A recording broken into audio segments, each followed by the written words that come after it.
There are a lot of different places you can sell your stock footage online, but it's kind of hard picking the best one, especially figuring out what's best for you.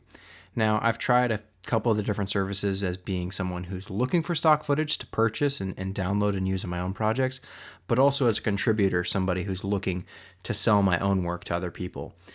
Well, there are the obvious popular ones. Some of the big names are like Getty or Shutterstock Video or iStock Video. And these are kind of the premium top tier name brand stock footage websites. And they're really good because you can find a lot of, they have probably the biggest library in terms of content that you can actually download and find. Pretty much anything you would want to find, they've got it. But being an author for one of these sites has a few downfalls. What I found from my own personal use is that I would upload a clip, and since there's so many clips on these sites, you're competing with a lot more people to be seen. And the other hurdle to kind of get past is that they value their clips much higher than some other websites. So, another website might charge a few bucks for, they're charging $300. And that can be kind of hard, especially if you don't have the best looking stuff. I mean, most of the stuff that I do, I'm not doing stock footage or stock photography for my living. I do it to kind of just for fun. If I'm out on a trip or I'm bored one weekend, I'll go film a time lapse or go down to the beach or whatever and get some cool footage. But it's not the kind of content that the pro contributors do. I mean, there are people who make their living just doing stock photography and stock video, so they've got access to helicopters and drones and really expensive cameras because they're making the top of the line best looking stuff that you can imagine. And I just don't have the time or the budget to do that stuff right now. So my content didn't really stand out. It wasn't as good. There's a lot better. So if I imagine people going to the site would look for a time lapse of cactus because I live in the desert. So, I can go out and get some shots of cacti. And the stuff that I had was all right, but there was a lot better. And so none of my clips sold because they essentially were hidden. There were so many other options that were better than the stuff that I had. And, the site was valuing my stuff at like $300 a clip.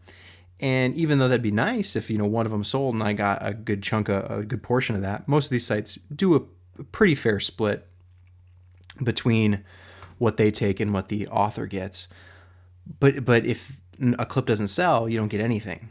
So I started looking at some other options, and I ended up finding VideoHive, which is part of the Envato marketplace. They have Audio Jungle and Photo Dune and ThemeForest and some other different sites where you can download different types of things from like royalty-free music or royalty photos. But VideoHive is where they have their After Effects templates and their stock footage. And so I thought I'd try it out because I saw that their clips, they didn't have a very large database at the time. And I figured, hey, at least this will be a better place for me to stand out. The problem is, though, they value clips much, much lower than Getty, let's say. I mean, average stock clip that I put up, that's like HD, fairly normal but good settings, it is like $7 for someone to download. And you think like, oh man, that kind of sucks. But it ends up being a good thing, especially if stock footage isn't your main source of income. If you are a pro shooter who's just doing stock photography and you can go out and you get a helicopter, go do it. Put your stuff on Getty because, there's outlets who are willing to spend that much, movie studios, TV shows, networks. They need that and they want the best of the best. But if you're kind of a regular shooter, or maybe you're just getting your feet wet and you shot some stuff and you think it's all right, but you're really not sure if anyone would be willing to pay $300 for it, I'd recommend putting it on a site like VideoHive because even though it's only valued at $7, there's a lot more people willing to pay $7 for your content.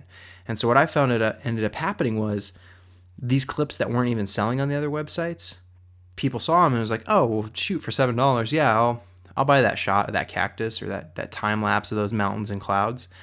And so I ended up ended up making more than I was making with Getty or iStock Video, just because people were actually buying it. It didn't take a whole lot to stand out, and it's still kind of that way. VideoHive isn't extremely popular, at least for that stuff, at least from my perspective. I know there's a lot of people who use it. I use it, but they don't always have everything, and there's some shots that you have to go to iStock Video for.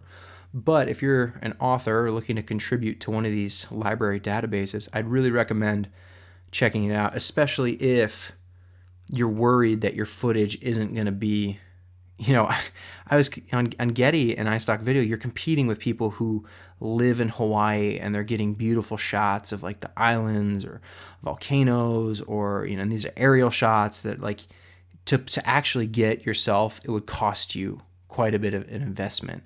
That's not to say you couldn't do it, but if you're like me and you're out on a shoot and you just happen to have some extra time and you want to go do a time lapse of a city, do it, throw it up on VideoHive, and you can actually end up making some money. I've made probably, I don't know, it's like a couple $100 every 6 months maybe. And that's certainly not a lot, not enough to live off of, but it's something, and I enjoy doing it. I enjoy going out and doing this kind of filming. So if I can make a little bit of money off of it, why not? The other option I know is VideoBlocks, which has been getting fairly popular recently. They've been doing a lot of sponsorship and promotion through other various channels. And I should say, I'm not endorsed or sponsored, affiliated with any of these sites. This is totally my perspective as someone from the outside looking in. I haven't been paid by anyone to say any of this. But VideoBlocks, I checked out their stuff, and I had seen them a few years back, but their catalog was just garbage. They didn't really have anything that was worth looking at. VideoHive at least had some decent stuff, so I knew people were going there looking for content, but VideoBlocks was just, it didn't look all that impressive. But now their stuff is actually, they've kind of built up their brand a little bit, and they've gotten some better stuff on their site, and they do it a little different. They basically run similar to like Shutterstock does this with photos, but VideoBlocks is doing it with video, where you have a subscription account, and that gives you unlimited, they say, downloads of specific videos on their site. So you can get stock footage as much as you want from their database, and you get it essentially for free, but you're paying the subscription. I think the subscription's around like $80 a month or like $100 for a year. They have different tiers that you can go check out.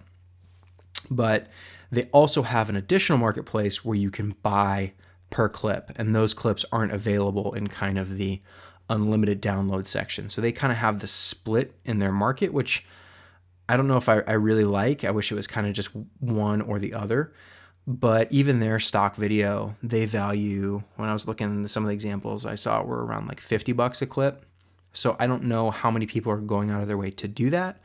It seems, from my perspective anyway, it seems like something that is, if you want that clip and you're going out of your way to find it and track it down, you'll probably pay the $50.